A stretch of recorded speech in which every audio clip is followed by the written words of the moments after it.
Bonjour, c'est Japanman et bienvenue dans cette lecture manga du mois de novembre 2023 dans laquelle je vais vous exposer tout simplement mes lectures de ce mois-ci et vous dire un peu ce que j'en ai pensé. On démarre avec Mob Psycho 100 Reigen Medion niveau 131 max, donc qui est un one-shot dans l'univers de Mob Psycho 100 qui, il me semble, se passe après toute la série. Alors le manga Mob Psycho 100, j'ai lu que les 2 premiers tomes, je crois que je possède les 3 premiers, mais j'ai lu que les 2 premiers à l'heure actuelle. Et par contre j'ai vu tout l'animé, donc j'ai hésité, pour tout vous dire, à lire ce one shot aussitôt. Parce que dans ma tête j'avais cette crainte entre gros guillemets qui sorte une OAV dans un futur plus ou moins proche. Donc je me disais, ah, est-ce que je le lis maintenant? Ça se trouve demain ils annoncent une OAV qui l'adapte. Et vu que Mob Psycho 100 je suis plutôt animé, voilà, j'avais cette petite crainte, mais au final, ça importe assez peu, hein, c'est pas déterminant. Surtout que, en vrai, vu qu'ils l'ont même pas, si un jour OAV il y a, ils ne l'ont même pas encore annoncé, donc il y aurait eu le temps, quoi. Donc voilà, quoi qu'il en soit, je suis content d'avoir lu ça. Ça nous fait une petite aventure supplémentaire avec Reigen, et aussi, d'ailleurs, ça met un peu un spotlight sur, je crois, la chef du club de Mob. Il me semble que c'est elle, hein, l'héroïne secondaire, entre guillemets. Et voilà, quoi, ça développe encore un petit peu cet univers, ces personnages. En plus, Reigen, c'est un des persos les plus rigolos de Mob Psycho 100, donc toujours sympa à suivre. Il est à la fois un peu émouvant, un peu rigolo, un peu... C'est un perso, je comprends que beaucoup de gens l'aiment, Reigen, et j'aime bien aussi, donc c'était une super lecture très très sympathique. Ensuite, on a le tome 4 de Nous irons manger du crabe. Alors, Nous irons manger du crabe, c'est une histoire qui est globalement, au niveau de ses thèmes et de son ambiance, un peu mélancolique. Vous voyez, un peu un mélange de tristesse et d'espoir. Et donc, c'est une histoire qui suit ces deux personnages qu'on voit en couverture, là, qui se rapprochent, qui essayent de se comprendre et machin, et qui font leur petit voyage. Et tout ça empreint de mélancolie et un peu de non-dit aussi. Enfin, voilà, c'est une histoire qui est assez sérieuse, mine de rien, tout en étant quand même sympathique à suivre, hein. Je veux dire, on n'est pas en dépression quand on lit tout le long, même si il y a pas mal de passages tristes. Mais le truc qui m'a surpris quand même avec la tournure que ça prend, c'est qu'en fait, le manga a l'air de prendre une direction vraiment inattendue, je trouve, où à la fois ça a l'air méga triste et en même temps ça a l'air de partir sur pas du harem, mais vous voyez, genre... il y a un peu de ça quand même, quoi. Il y a un peu ce code de... J'essaie de pas vous spoiler ce qui se passe exactement. Il y a un peu ce code de romance... Enfin, il y a d'autres prétendantes, quoi.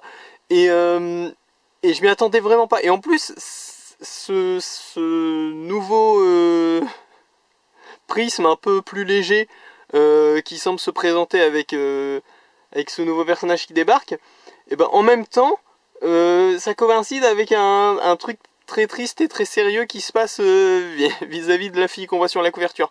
Donc, il y a cette espèce de mix un peu bizarre de ça devient très sérieux et en même temps ça devient un peu plus léger d'un seul coup, on sait pas trop pourquoi. Ce qui m'intrigue pas mal pour tout vous dire. C'est une série que j'aime bien, Nous irons manger du crabe. En plus, je crois qu'elle est terminée, en tout cas au Japon. Enfin, pas en France en tout cas, ouais, ça c'est sûr. Donc elle est terminée au Japon, il me semble, et c'est dans 3 ou 4 tomes que c'est fini. Donc voilà, il n'y a pas... c'est pas une série qui va traîner en longueur, mais du coup je suis curieux de voir comment ça va se dérouler.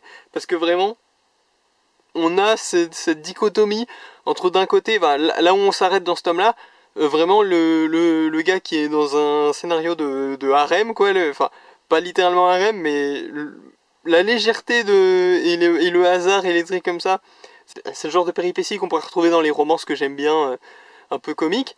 Et en parallèle, t'as vraiment la fille qui, du coup, est un peu en mode drama, parce qu'il y a des malentendus, des trucs comme ça. Donc, voilà, Nous irons manger du crabe, je suis curieux, petit tournant, c'est peut-être juste une petite parenthèse, hein, c'est pas nécessairement sur le long terme que ça va devenir plus léger, mais voilà, je suis vraiment curieux de voir comment ça va avancer parce que c'est une petite série sympathique que j'aime bien. Ensuite, Eden Zero, tome 27 par Hiro Mashima. Donc, Eden Zero, qui est donc déjà au tome 27, hein, c'est mine de rien une série qui commence à se faire assez longue. Fairy Tail, c'est 63 tomes. Hein. Eden Zero, je pense que ça n'ira pas aussi loin. Donc, voilà, on est déjà, mine de rien, à la moitié d'un Fairy Tail à peu près. C'est déjà pas mal. Ça veut dire que, bah, on s'en doutait, hein, ça se voyait, il y avait eu un animé, tout ça, mais c'est-à-dire que Eden Zero, c'est quand même un beau succès, mine de rien. C'est pas tous les auteurs qui peuvent se permettre d'avoir genre 3 séries à succès et plein de petites autres séries un peu pépites qui gravitent tout autour. Vraiment, c'est pas tous les auteurs qui peuvent faire ça, donc gros respect. En plus, il fait des trucs en même temps et tout. Hiro Mashima, il est dingue. Oh, ah ouais, c'est vrai. Genre, vous savez que Pika, genre, ils ont annoncé 2 mangas de Hiro Mashima au moment où je tourne la vidéo, donc on n'est pas en novembre, hein, si vous vous demandez dans le futur. On n'est pas en novembre 2023 au moment où je tourne, j'ai eu des décalages, donc du coup je tourne février là, février 2024. Mais ouais, Hiro Mashima, il a déjà annoncé, enfin Pika a déjà annoncé sortir 2 séries de Hiro Mashima. Bah, c'est des séries courtes, mais bon quand même, c'est le gars il travaille sur 10 trucs en même temps. C'est dingue. Vraiment, je ne comprends pas comment il fait. Et les mangaka, genre les mangaka qui ont une seule série, ils sont déjà en mode, enfin ils se plaignent pas, mais on sait quoi qu'ils sont surmenés et tout ça et qu'ils n'arrivent pas à dormir. D'où Hiro Mashima il fait genre 4 séries en même temps, des jeux vidéo, supervision des animés, des trucs comme ça.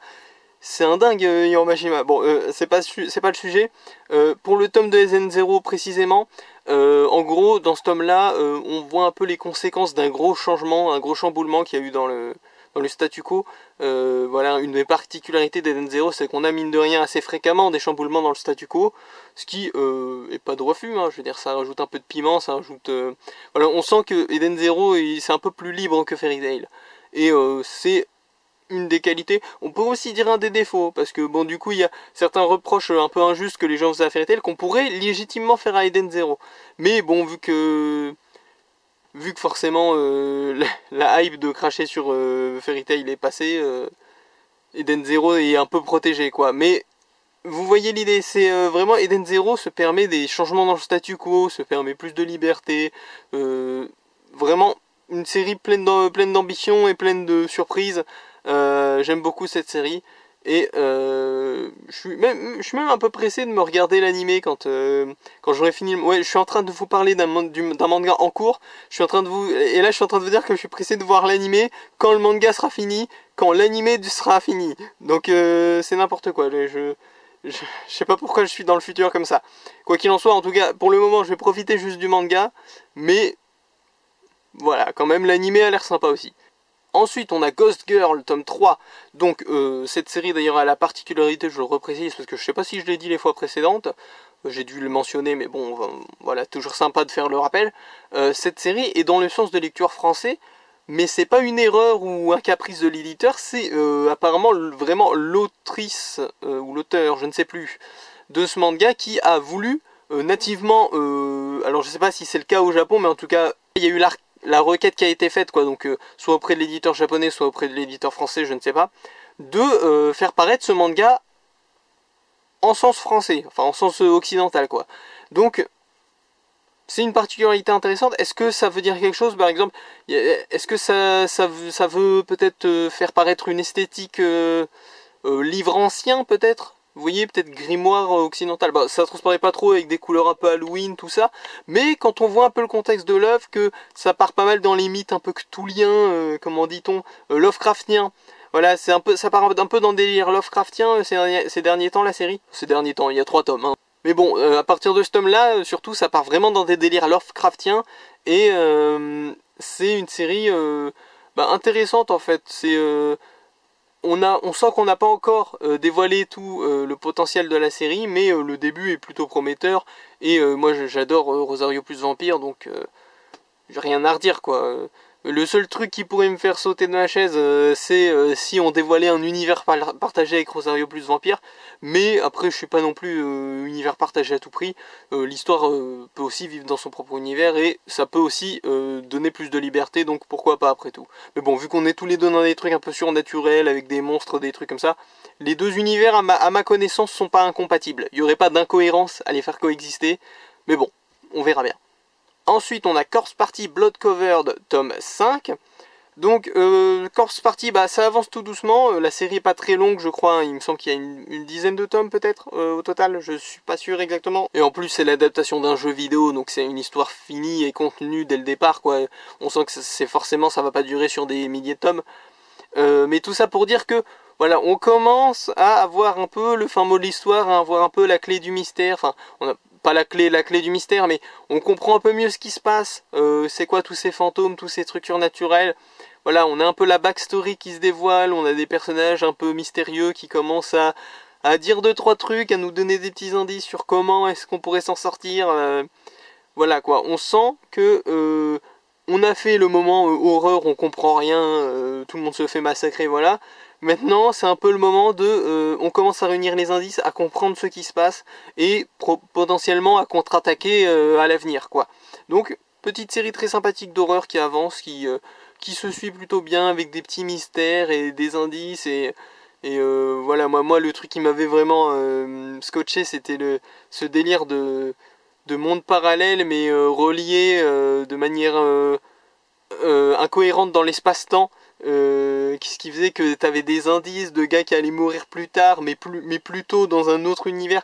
Voilà, vous devez rien comprendre si vous n'avez pas lu la série, mais ça c'était vraiment le détail qui m'avait bien accroché.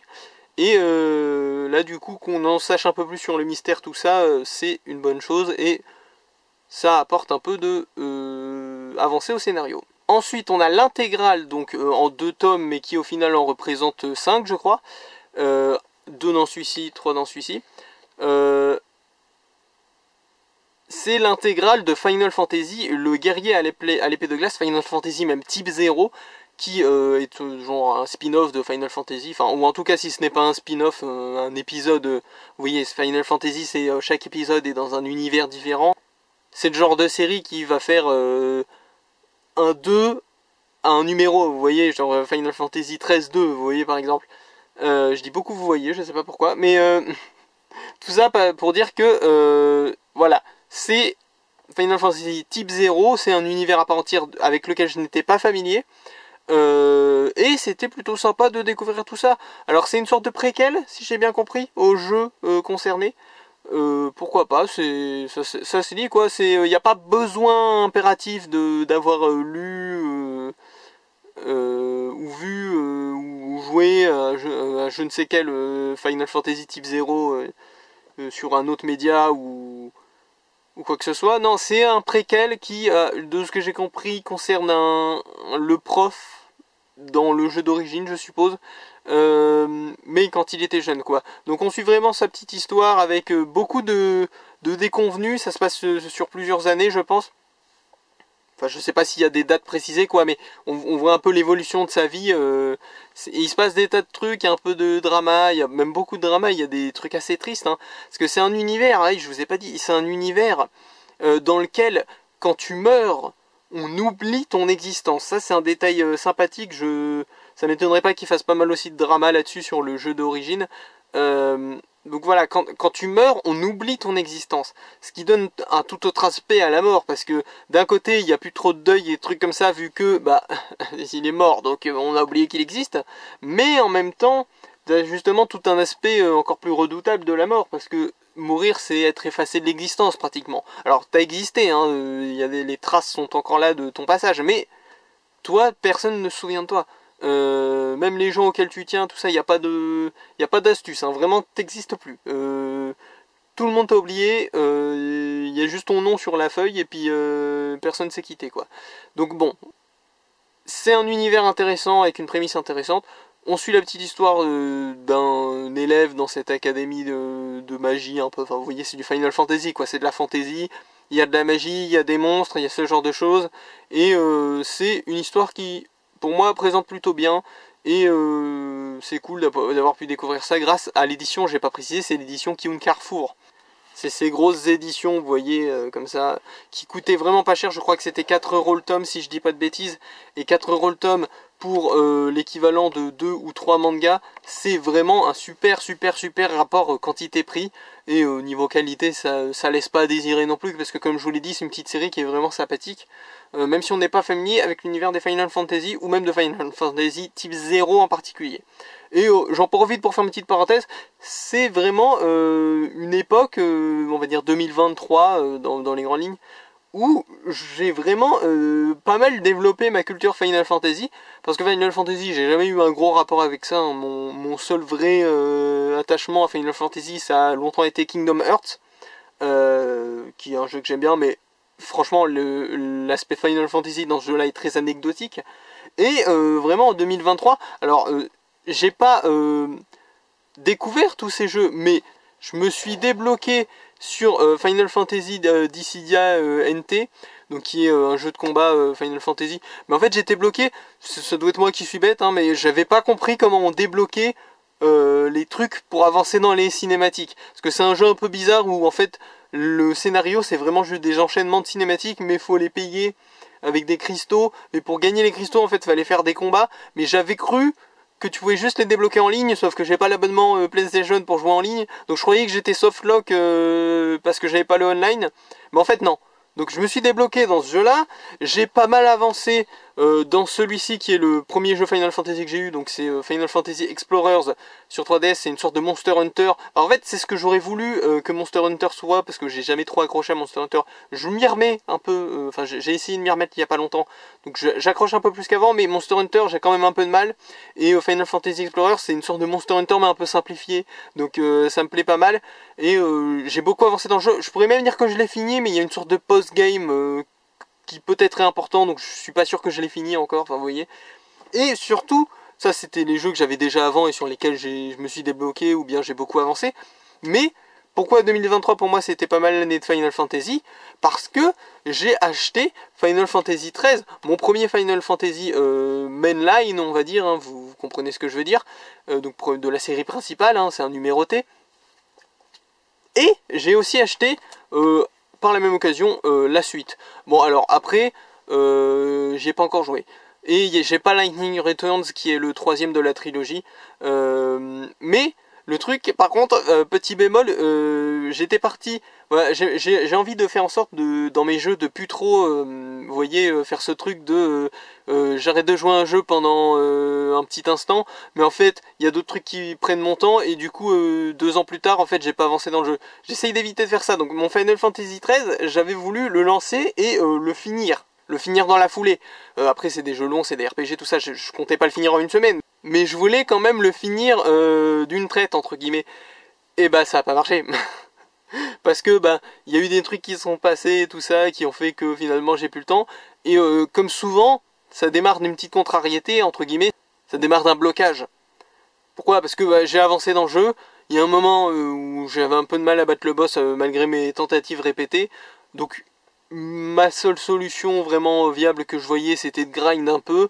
Mais c'est un peu frustrant parce que c'est un jeu avec des rencontres fixes, mais qui repopent, hein, mais qui sont fixes et qui te suivent dans la... C'est pas des rencontres aléatoires, quoi, c'est des rencontres qui te suivent dans la map. Les monstres te voient et te poursuivent, quoi. Donc du coup c'était un peu énervant de devoir retourner en arrière pour combattre des monstres, mais en fait faut que je sois pas trop loin d'un point de sauvegarde au cas où je perds, enfin voilà, c'était un peu embêtant.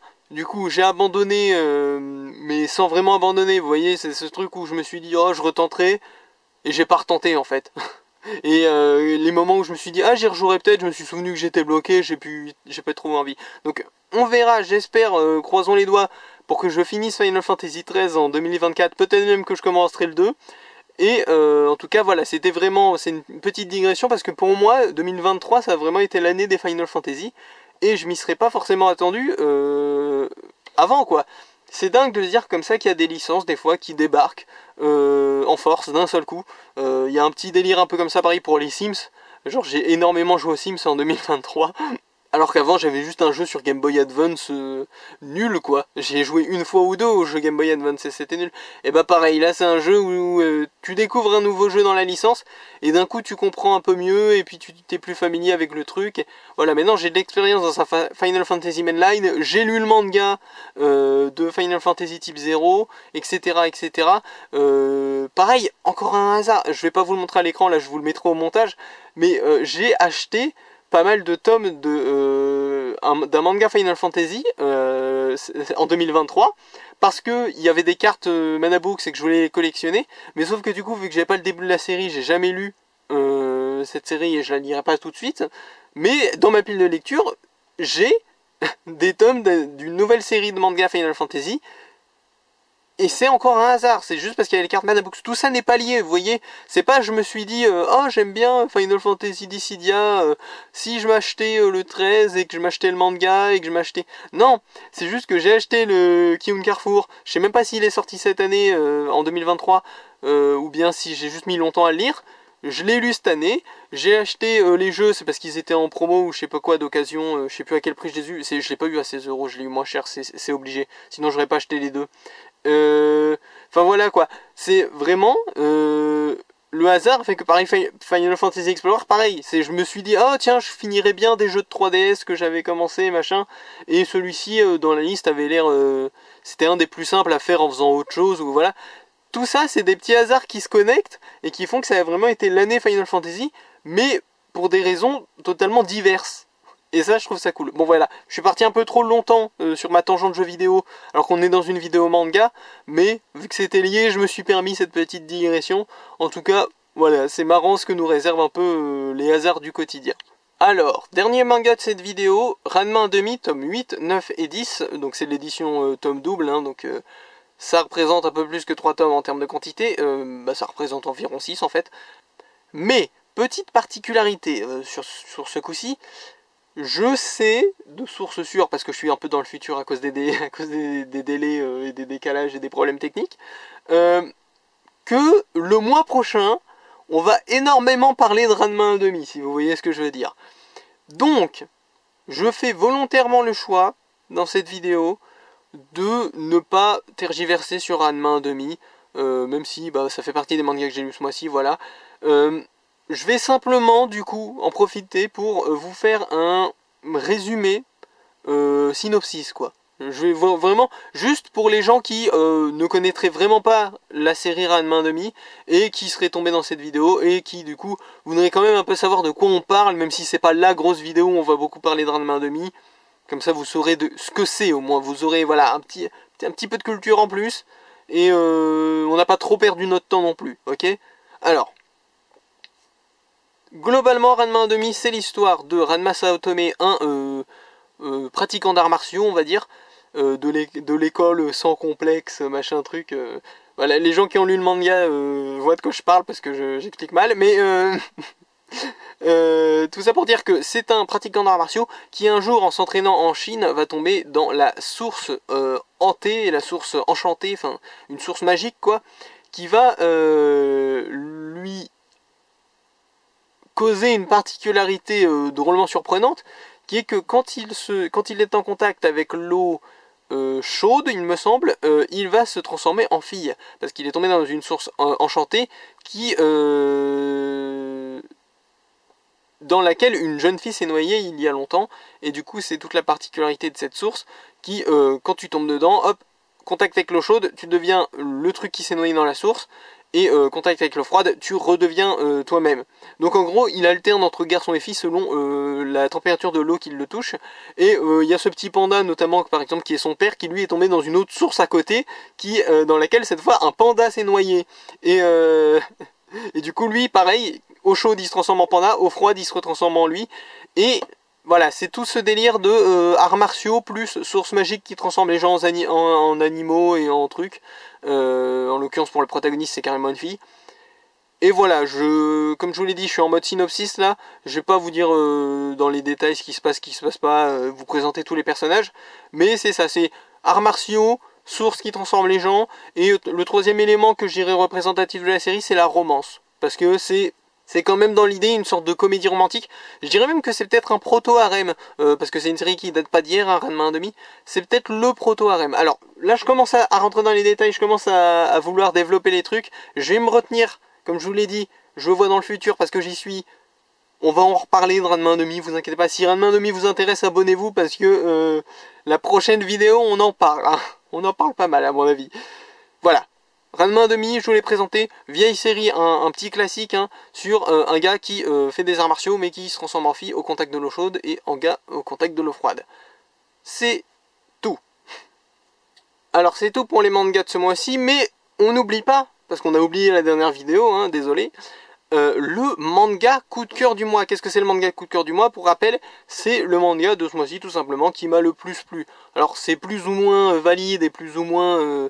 réfléchi et juste comme classement selon les mois et selon ce qu'il y a à disposition. Hein. Des fois j'hésite vraiment beaucoup, des fois je prends un peu au hasard parce que tout se vaut quoi. Donc ce coup-ci, ce sera Mob Psycho 100 Regen Medium niveau 131 max. Pourquoi lui? Alors déjà parce que bah, ça fait, vous savez que j'ai un biais envers les nouveautés, les trucs comme ça. Généralement quand c'est quand c'est des séries en cours, forcément il y a un peu moins de magie que la découverte quoi. Donc là, le fait que ce soit un one shot, ça fait un peu ce côté nouveauté, un peu ce côté standalone, qui fait que c'est un peu rafraîchissant à lire. En plus de ça, c'était une histoire vraiment sympa, hein, tout bêtement. Et voilà, on a eu beaucoup aussi de séries continues ou d'intégrales. Et c'est vrai que les intégrales comme celle de Final Fantasy, c'est un poil plus lourd à lire. Donc Regen était un peu plus frais, c'était un peu plus une étincelle quoi, vous voyez Mob Psycho Regen. Final Fantasy Type 0 c'était très bien, mais c'est vrai que c'était un peu plus sur le long terme, c'était un peu plus étendu, c'était un peu plus lourd du coup, tout en étant sympa, hein, mais voilà, donc mon manga coup de cœur du mois c'est Regen Mob Psycho 100, médium niveau 131 max, j'ai tout dit dans le désordre. Et voilà, c'est déjà tout pour ce mois-ci, donc moi pas trop lourd, hein, pas trop gros, mais qui était quand même sympathique, hein, vous voyez, c'est un truc que je dis à chaque fois, mais c'est vrai, c'est une chance que j'ai, mais mine de rien, de pouvoir lire plusieurs séries différentes, parfois des suites, parfois des intégrales, parfois des nouvelles séries, des petites nouveautés, voilà, j'ai toujours cette chance d'avoir de la diversité dans mes lectures, ce qui est vraiment une bonne chose et ça, voilà, ça permet de lire sans s'arrêter quoi. Enfin, un jour tu lis une nouveauté, un autre jour tu lis une suite, un autre jour tu lis une intégrale, un autre jour tu lis, voilà, il y a des vieilles séries, on a des plus récentes. C'est toujours très cool, j'adore les mangas vraiment. Si une de ces séries vous parle d'une manière ou d'une autre, n'hésitez pas à vous exprimer dans les commentaires. Il y a sans doute des trucs intéressants à en retirer. C'était Japanman, à plus!